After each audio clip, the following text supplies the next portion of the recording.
que se uma pessoa tiver que escolher, se ela tiver só uma opção entre comprar uma ração ou dar banho no cachorro, ela vai comprar ração, entendeu? Então a gente não colocaria o banho e tosa como algo essencial. Ele é importante para a saúde e higiene do animal. Fala galera, bem-vindo aí a mais um Groomercast. Hoje eu tô aqui com o Júnior Borja, eu sou o co-host aqui desse podcast. A gente vai falar sobre o crescimento do mercado pet. E aí, Júnior, como é que esse crescimento do mercado pet tem afetado o mercado de banho e tosa?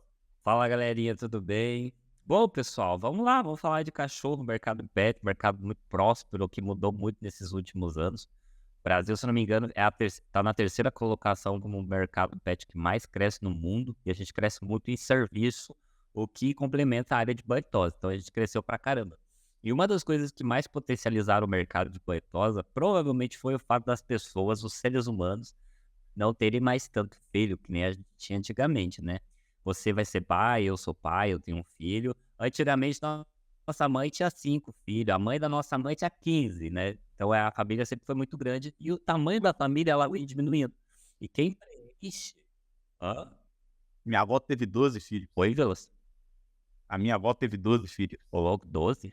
12. Ela ali, ela... Mas aí não tinha TV em casa, né? Ela sempre essa desculpa, não tinha televisão. Não, bom. Família grande é bom demais, eu gosto. Cara, e o que potencializou muito o mercado, a gente tem que ser bem sincero, é exatamente isso. O fato das pessoas não terem filho. Mas todo ser humano, de forma natural, ele sente a necessidade de preencher esse afeto. Principalmente a pessoa, quando ela entra na fase ali dos 20 aos 30 anos, inconscientemente ela já tem um contexto familiar e isso é muito interessante para nós, porque a pessoa pega o cachorrinho e preenche esse vazio. Então, muitos cães, eles são um treinamento para o filho que a pessoa vai ter humano lá no futuro. Então, a gente tem casais que têm filho cachorro, a gente tem pessoas solteiras que moram sozinhas que têm cachorro, a gente tem pessoas velhas, idosas, já na terceira idade, que os filhos já cresceram, foram embora, e eles sentem aquele vazio, né, de uma coisa alegre, de uma criança em casa. E o cachorro, ele é um ser alegre, é um ser dinâmico, você se diverte com o cachorro, e o cachorro ele preencheu isso, e nada mais do que o afeto fez com que o mercado crescesse como um todo, porque se não houvesse esse afeto não teria todo esse boom de mercado que a gente tem. E As dentro disso coisas- a gente tem um ecossistema de necessidades, né. Quais foram as coisas que fizeram esse afeto se desenvolver mais, assim, na sua opinião? O que foi, assim, que acelerou esse afeto? Além ali, claro, de começar a ter televisão e, consequentemente, ter menos filhos. Cara, eu acho que foi a própria televisão, os próprios filmes de Hollywood, eles trouxeram muito isso. Se a gente olhar para os filmes como 101 Dálmata, Lassie, Rin-Tin-Tin, todos esses filmes, eles trazem o cão dentro do contexto de protagonismo, né? Então, o cão é o protagonista, a história do cão é o protagonista, ele tem sentimentos humanos. A gente que trabalha com banho-tosa, com cão, a gente sabe que o cão é um bicho, ele não é uma pessoa, ele não pensa como uma pessoa. Mas esse contexto de humanização do cão fez com que o mercado surgisse. Então, o mercado ele só foi potencializado a partir do momento que a indústria cinematográfica começou a produzir filmes com cães sendo personagem e protagonista. E isso surgiu uma demanda por raças específicas. Então, por exemplo, na época do 101 Dálmatas, a raça dálmata foi muito vendida. Anos depois, você via um monte de dálmata largado na rua, porque dálmata não é um cachorro igual do filme, né? Ele é um cachorro de guarda, um cão de guarda, um cão com temperamento muito específico. E tudo isso foi criando uma certa necessidade de coisas. Então, se a gente tem o cão, em volta do cão, a gente tem um ecossistema de necessidades, como ração, né, suplementos alimentares, medicamentos, acessórios, brinquedos, até chegar na questão de banho e tosa. Então, o fato das pessoas terem humanizado o cão, né, se a gente for fazer um retrospecto, o fato da indústria ter criado filmes onde humanizava o cão, o fato das pessoas assistirem esses filmes e, naturalmente, um comportamento humano da sociedade de ter filhos diminuiu, o cão foi preenchendo esse vazio, então o cão saiu um pouco da área de serviço, do quintal, agora ele fica dentro da casa, ele viaja com o dono, ele tem um nome de pessoas, e tudo isso gerou uma necessidade da indústria de atender essa demanda, dando para o cliente opções de leques infinitos de coisas como camas, rações, alimentação, suplementos, medicamentos e toda essa gama de acessórios que a gente tem hoje. Então, o mercado pet ele não seria um mercado pet que a gente tem hoje se as pessoas não tivessem humanizado o pet e tratado ele como filho. Até um negócio interessante sobre isso aí de 101 Dálmatas. O meu primeiro aniversário de 1 aninho foi do 101 Dálmatas. A minha família era apaixonada por aquele desenho. Tipo, que era 101 Dálmatas pra cá, 101 Dálmatas pra lá. Aí eu lembro que quando eu tinha cerca de 4, 5 anos, eu comecei a ver o Tintim. O Tintim sempre andava com aquele cachorro dele pra um lado e pro outro. Aí eu fiquei, meu Deus. Olha como que o relacionamento de cachorro, pra mim, que era de uma geração já mais nova, como eu tenho de 2 anos, já foi colocado como, tipo, cachorro é o melhor amigo, agora, com o tempo, virando cachorro é o filho do homem.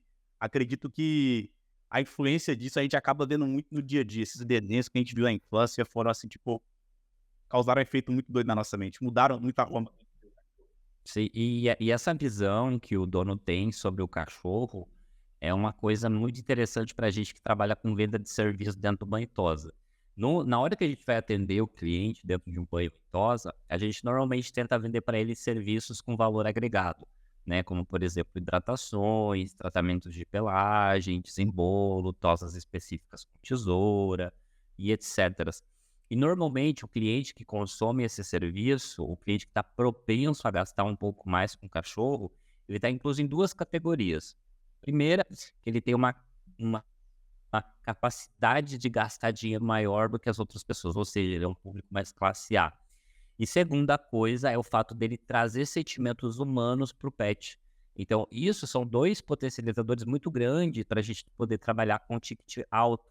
Então, é muito difícil, por exemplo, você vender serviço com valor agregado, como por exemplo hidratação, desembolo, tosa com tesoura, para um cliente que manda o cachorro de transporte. E eu particularmente não gosto do transporte, que é essa coisa de você buscar o cão na casa do dono e levar até o pet shop, dar banho no pet shop e logo na sequência mandar novamente para a casa do dono. Não que isso seja errado, porém ele é um modelo de negócio, um modelo de trabalhar onde você atende um tipo de público que não gosta tanto assim do cachorro. Não que ele não goste, que ele não tenha afeto pelo cão, mas nesse ponto ele trata o cachorro mais como cachorro, entendeu? Ele não se incomoda se o cachorro vai de transporte ou não. Quando a gente está falando de um cliente classe A que humaniza muito o pet, esse cliente, ele quer ir até o pet shop, ele quer entregar o cachorro para o profissional. E normalmente ele está mais aberto a receber novidades. Ele gosta disso, isso é um entretenimento para ele, é um passatempo, ele gosta muito. Porque a gente sabe, de modo geral, que se uma pessoa tiver que escolher, se ela tiver só uma opção entre comprar uma ração ou dar banho no cachorro, ela vai comprar ração, entendeu? Então a gente não colocaria o banho e tosa como algo essencial. Ele é importante para a saúde e higiene do animal, mas ele necessariamente não vai morrer se ele não tomar banho, entende? Já a comida é uma coisa constante. Então, comida, veterinário, saúde, medicamento, isso sempre vem em primeiro lugar. Por isso que o banho e tosa, ele precisa ser visto como um centro de estética, ele precisa ser visto como um salão, o local onde trabalha com serviços diferenciados, com um público diferenciado. Porque, novamente, se a pessoa quer trabalhar com ticket alto, ela precisa chegar na nata da sociedade, naquele grupinho de pessoas que têm um poder aquisitivo. Porque senão você vai ter que trabalhar com muito volume dentro do Boitosa, seu ticket vai ser mais baixo, e aí a sua margem normalmente vai ficar um pouco mais exprimida. Por isso que o empreendedor, na hora que ele decide empreender, montar um negócio de banhosa, ele precisa pensar muito bem no tipo de cliente que ele quer atender.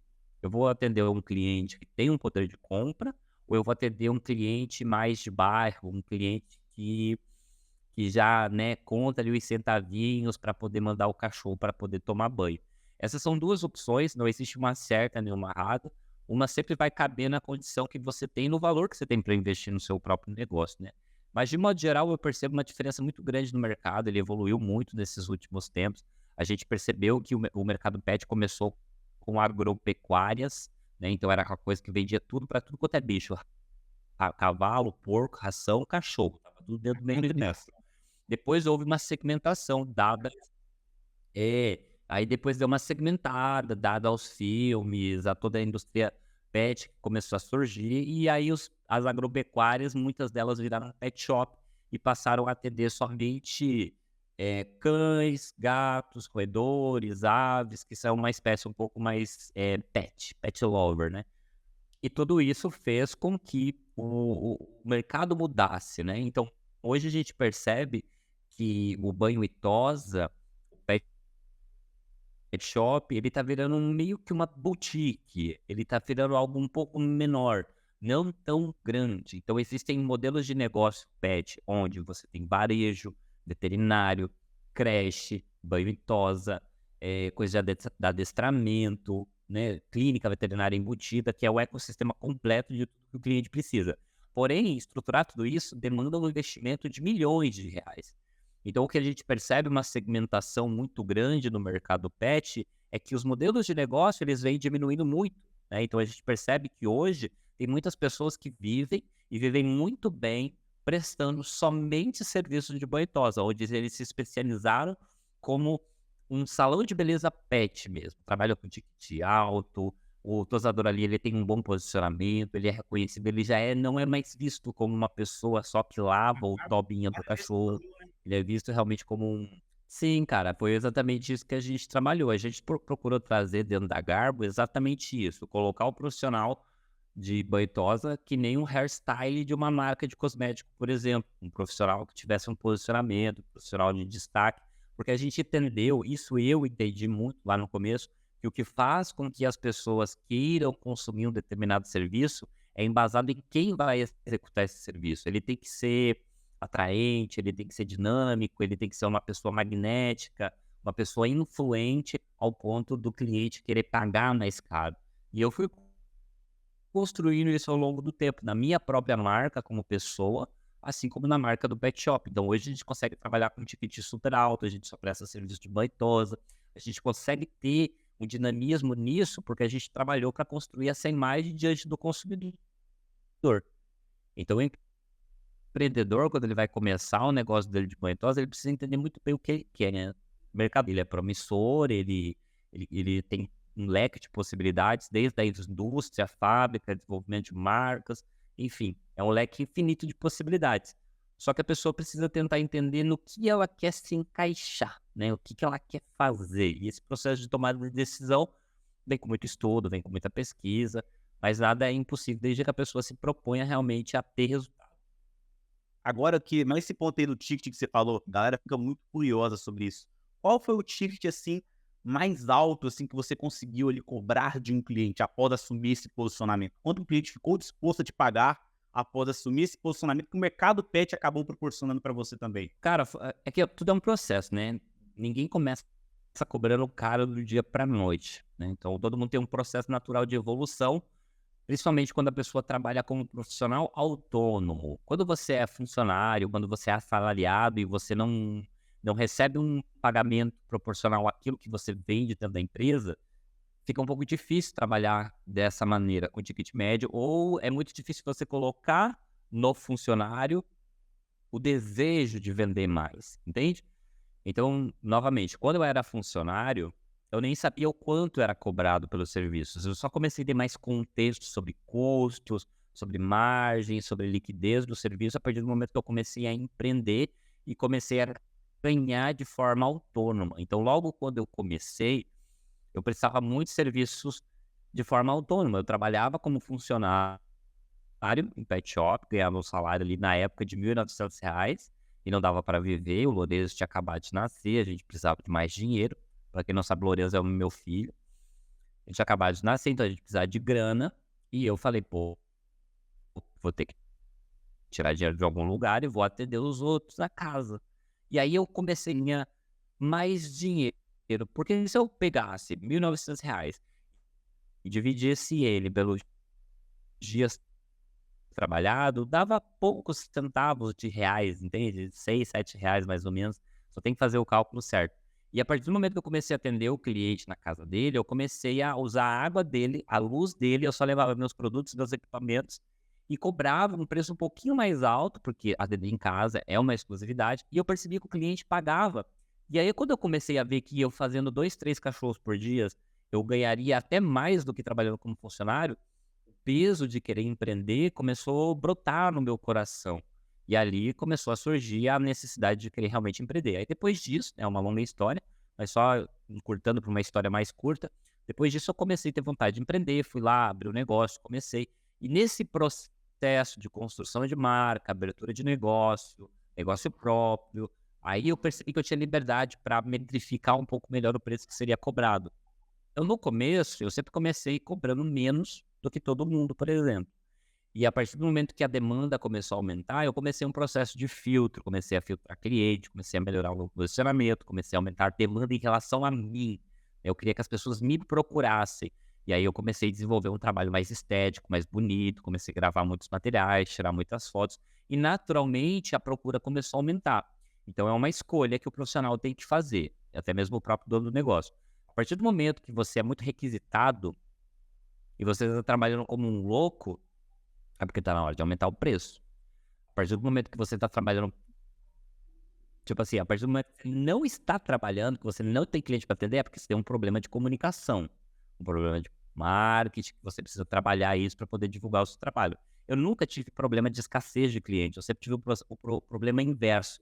Eu sempre tive muito cliente me procurando, e isso foi uma régua para que eu sempre aumentasse o preço gradativamente, porque eu percebi, de um lado eu aumento o preço, do outro lado eu trabalho a captação de cliente. Então foram duas coisas que eu fui martelando, o que fez com que o preço fosse subindo.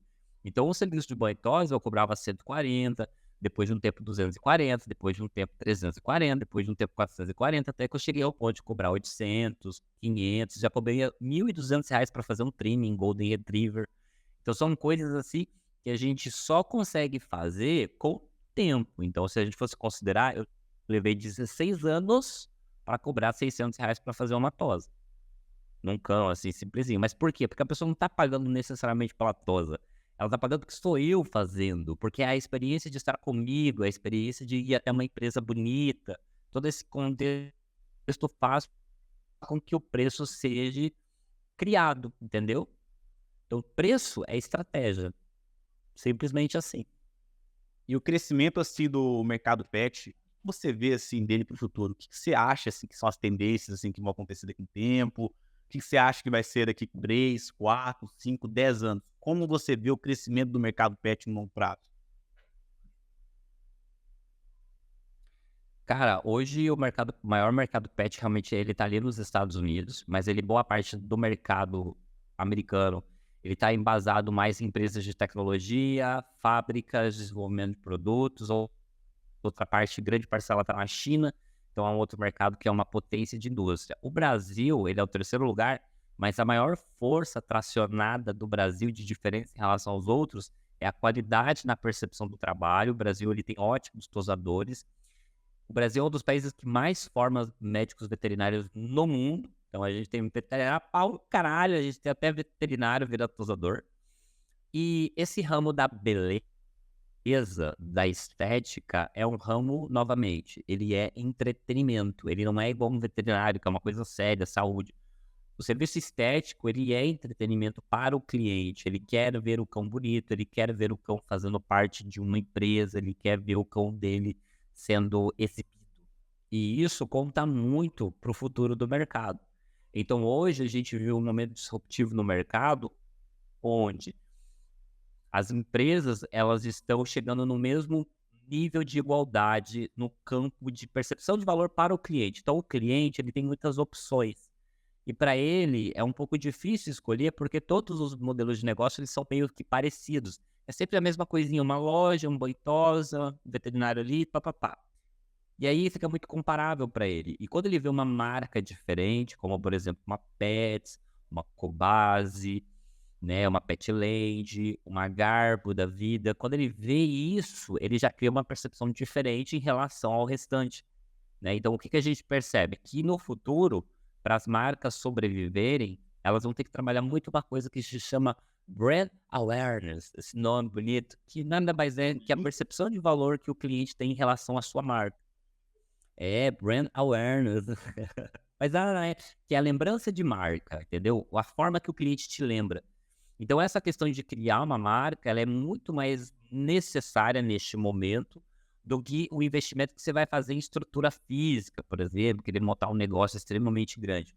Então, no futuro, o que vai acontecer? As marcas vão ser muito importantes, a forma que a marca vai ser criada. Então, o empreendedor hoje, que ele tem um negócio, ele tem que pensar, como que eu vou tornar a minha marca relevante nos próximos 100 anos? E esse processo, ele vem com muito trabalho, muito desenvolvimento, muita técnica. Não é impossível, mas não tem espaço para todo mundo. Alguém vai ter que se sobressair e isso sempre aconteceu ao longo da história. Então, essa empatia que você tem que criar com o cliente, ele vem com realmente muita estratégia, muito trabalho nesse processo de divulgação. Outra coisa que vai influenciar muito no mercado pet, é uma forte tendência, é a diminuição dos estabelecimentos. Eles vão ficar cada vez menores. Então, a gente percebe muito que empresas como, por exemplo, Pets, Petland, elas vêm diminuindo o tamanho da loja, e para entrar mais em bairros. A questão de venda digital, através de canais omnichannel. Então, por exemplo, não é interessante eu querer combater ou querer trabalhar ou querer vender tanto quanto um grande varejista de mercado como Pets, por exemplo. Vou ter que ter um investimento absurdo. Então, a tendência é que as empresas se segmentem e que elas foquem mais na prestação de serviço, como veterinário, recreação, adestramento, serviços de banho e tosa, terapias holísticas para cães, do que necessariamente investir em grandes departamentos logísticos de varejo. O serviço está sempre atrelado ao profissional, por isso a importância da criação e desenvolvimento de marca própria. Isso é muito importante no longo prazo. E a questão da humanização, né, do cão, cada vez mais o cão ele vai fazer parte de um contexto familiar e menos de um contexto de trabalho. Tipo assim, resumidamente, o bom para a gente poder ganhar dinheiro dentro do banho e tosa é que os cachorros ficaram vadios, eles não têm mais utilidade de trabalho, eles são vistos realmente como um bibelô, as pessoas tratam eles muito como filho. E isso diretamente influencia no nosso trabalho, entende?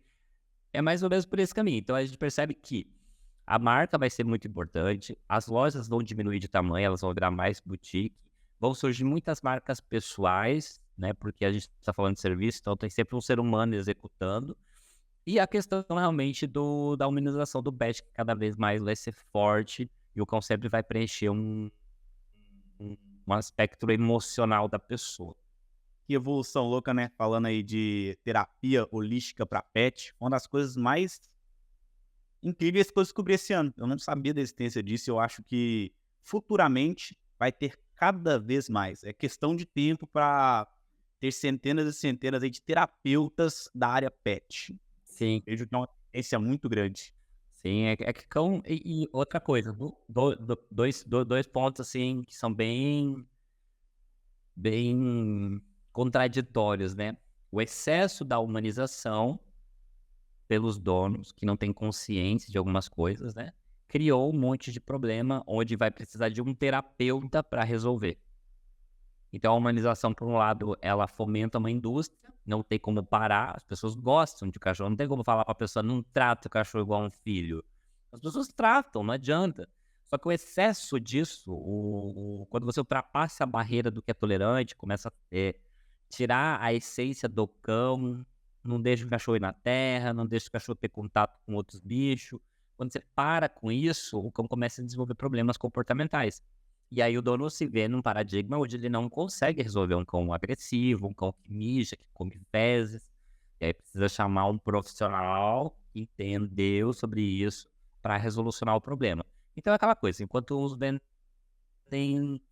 uns choram, outros vendem lenço. Então o mercado ele vai estar sempre se mudando, se adaptando. Então não tem como a gente ter uma previsibilidade exata de longo prazo nos próximos 10 anos. Tudo pode acontecer. Pode surgir, sei lá, uma gripe canina e os cães serem extintos da Terra. E aí, o que a gente faz? A gente faz outra coisa, a gente procura uma outra forma de trabalhar. Por isso que o ser humano ele nunca pode estar limitado no contexto profissional individual dele. Ele tem que ter um olhar um pouco mais aberto, pensar sempre em possibilidades, tentar procurar outros canais, sempre ter outras fontes de receita. Só que isso é uma questão muito individual de cada pessoa, entendeu? Mas aí até falando isso sobre essa questão de habilidade, receita, futuro, quais são assim as 3 habilidades que você considera que são primordiais para a pessoa conseguir crescer, aproveitar esse crescimento que o mercado pet tem diariamente? Quais são as 3 habilidades principais para te deixar aqui de conhecimento para a galera que tá vendo? Cara, eu acho que não são nem 3 habilidades para o mercado pet, são habilidades para a vida. Para tudo. Se o mercado pet acabar com essas 3 habilidades, você faz tudo em qualquer outra área. Entende? Porque a gente está falando de pessoas. Por mais que exista um cão, um gato, um pet ali no meio, você não fala com o animal. Não é um animal que paga a conta. Quem paga a conta é o dono. Então, 3 coisas que são extremamente importantes para a pessoa, né? Primeira coisa é o posicionamento dela de forma digital. A gente tem até um livro muito interessante que se chama Fim da Idade Média e Começo da Idade Mídia. Hoje a gente vive num momento onde você só é conhecido, onde você só é desejado, onde você só é lembrado quando você tem um posicionamento digital. E não tem mais essa diferença. As coisas são híbridas, elas se fundiram já. As pessoas antes de procurar um esteticista, um obstetra, sei lá, qualquer coisa, médico, você vai pesquisar essa empresa ou esse profissional dentro de um canal ou de uma rede social. É natural, é quase que inconsciente entrar em canais de busca e fazer pesquisa em Google, redes sociais, para saber o que as pessoas dizem sobre essa pessoa, se ela de fato é boa. Então, o posicionamento digital, ele é extremamente importante. Você tem que estar em tudo. Então, a primeira habilidade que a pessoa precisa ter é dinamismo digital. Ela não pode ser, na época que a gente vive hoje, um analfabeta digital. Um analfabeta digital é uma pessoa que não sabe escrever um parágrafo, que não sabe tirar uma foto, que não consegue fazer uma mínima edição básica de um material em vídeo, um MP4, por exemplo. Se a pessoa não tem essa habilidade, ela vai sofrer muito, porque é básico, é o básico do básico. Segunda coisa muito importante é comunicação. A pessoa que fala, que se expressa, a pessoa que consegue explicar o que ela tem na cabeça dela, a pessoa que consegue criar magnetismo com as outras pessoas.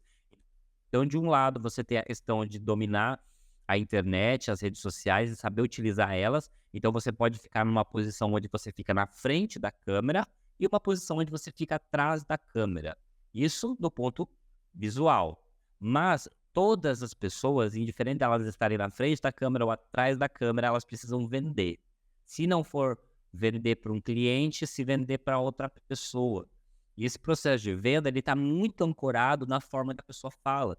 Porque comunicação não é o que está saindo da boca, não é o que eu estou falando aqui agora, mas sim o que você que está aí do outro lado está recebendo, está ouvindo, está absorvendo. Você está entendendo o que eu estou falando? Você está engajando com a comunicação? Isso é comunicação, a forma que as pessoas te recebem, a forma que as pessoas te entendem. Então, tudo que envolve comunicação, ele tem que ser virado, tem que ser transformado em habilidade para a pessoa. Não só a fala, mas linguagem corporal, a forma que a pessoa para com a mão, a forma que a pessoa olha, a roupa que ela usa, entendeu? Tudo isso influencia na comunicação da pessoa. E terceira e última habilidade, que para mim é uma das mais importantes, é a questão de consciência humana. A pessoa ter contexto de como é o ser humano, de como ele funciona. Hoje, a gente tem vários dados. A gente consegue, por exemplo, ter base de dados onde a gente sabe se as pessoas são homens, se elas são mulheres, a idade que elas têm. Só que a gente não tem um contexto antropológico de como que a cabeça do ser humano funciona. Então, são 3 coisas extremamente importantes. Dominar as ferramentas digitais. Terceira, saber se comunicar. E quarta, entender de gente, entender de pessoas, entender de como funciona a cabeça da pessoa. Por que ela sente desejo em ter um cachorro? Por que ela compra determinada marca? O que faz com que ela sinta alegria, tristeza, pertencimento, contexto social? Por que ela faz parte de uma comunidade? Porque a partir do momento que você tem essa habilidade de conhecimento humano, você consegue vender qualquer coisa, você consegue construir qualquer comunidade, você consegue engajar. E isso é muito, muito, muito importante, entender como a mente das pessoas funcionam. Então, entenda a mente, aprenda a se comunicar com as pessoas e aprenda a fazer tudo isso através de canais de mídia. Se você tem essas 3 habilidades, você vai dar certo na vida em qualquer área. Não adianta. E é isso. Isso é interessante isso que você falou, mas agora que já caminhando para o final do primeiro Groomercast, eu gostaria de saber que, em relação assim, a mercado pet, as últimas 2 perguntas são: como a graduação Groomer de Valor, que é o seu projeto aí online, pode ajudar a pessoa a aproveitar esse crescimento do mercado pet? Bacana.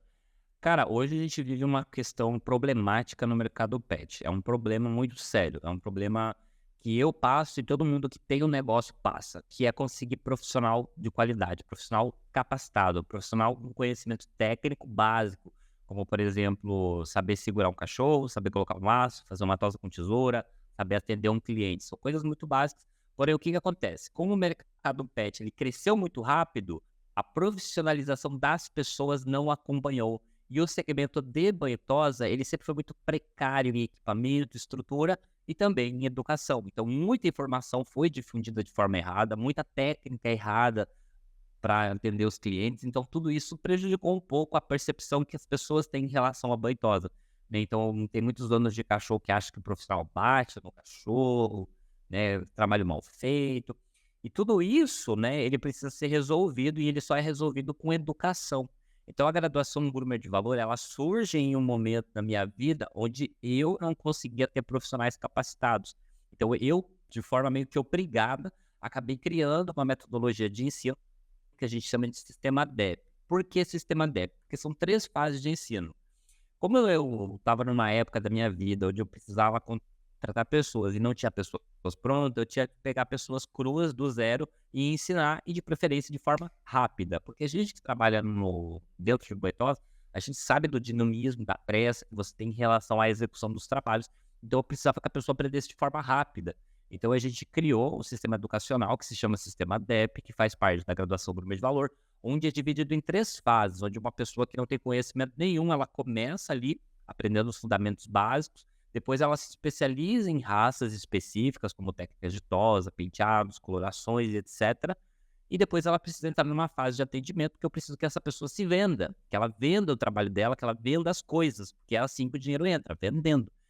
Então a pessoa primeiro domina as habilidades, depois ela aprende um contexto muito importante que é a comunicação.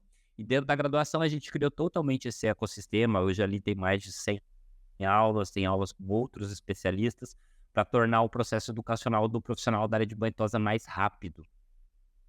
Interessante, interessante. E já que falando para quem é dono de negócio, está escutando aí o Groomercast, e a mentoria pé de meia? A mentoria pé de meia, assim, vamos resumir um rápido assim, como é que ela faz a pessoa ir aproveitar o crescimento que o mercado pet está tendo? Cara, eu acho que a mentoria pé de meia, ela é um próximo estágio após a graduação do Gourmet de Valor, entendeu? Então a pessoa normalmente sempre começa trabalhando na área, trabalhando para os outros. Então ou ela é funcionária, ou ela trabalha fazendo várias coisas, um bico aqui, um bico ali. Só que chega um determinado ponto na vida da pessoa que ela precisa firmar o pé. É aqui que eu vou crescer, é aqui que eu vou me desenvolver, é isso realmente que eu vou querer fazer com a minha vida? E a partir do momento que a pessoa tem consciência do que ela quer para a vida dela, normalmente ela está mais predisposta a, por exemplo, construir uma família, construir uma empresa, uma coisa realmente de patrimônio, de longo prazo, uma coisa um pouco mais consolidada e sólida. E isso é projeto realmente de longo prazo. E dentro da mentoria Pé de Meia, a gente trabalha exatamente isso, a construção do seu pé de meia. Por isso tem até o nome Pé de Meia.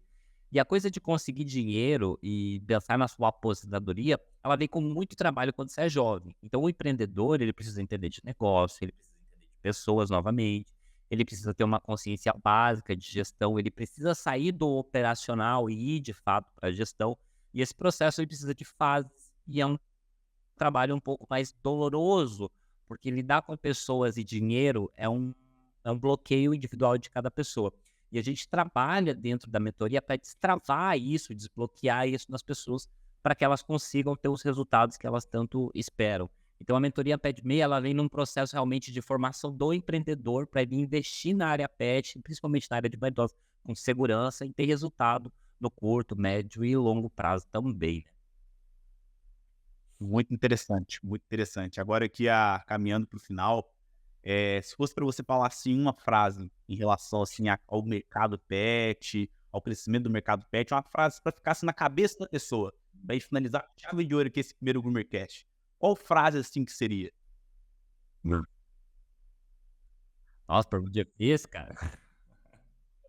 Uma frase, cara, acho que não teria uma frase para finalizar, mas eu acho assim que uma das coisas que as pessoas mais gostam na vida, uma das coisas que todas as pessoas olham e sorriem, todas as pessoas têm uma empatia, é praticamente impossível uma pessoa que não goste é cachorro.